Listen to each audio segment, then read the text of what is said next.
Magandang araw mga kapils. Nagbabalik na naman si Pilingirong magbubonsay. So yan pala yung subject natin, isang red balete na nakakapit sa pader. So ito na nga mga kapils, natanggal ko na ang subject natin doon sa pinagkapitan niya sa pader. Paalala ng mga kapils, hindi po ako isang expert na gumagawa ng bonsai. Baguhan lang po ako, pero sinishare ko lang sa inyo kung paano ko ginawa yung sa akin.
What's up guys?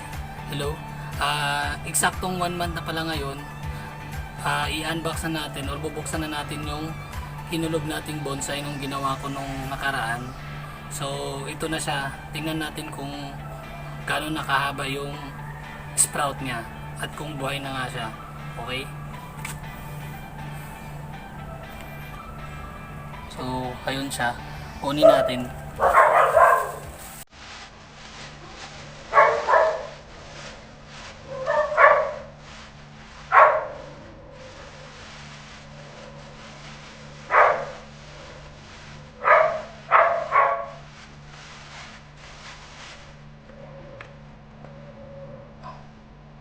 Okay, ayan na siya guys.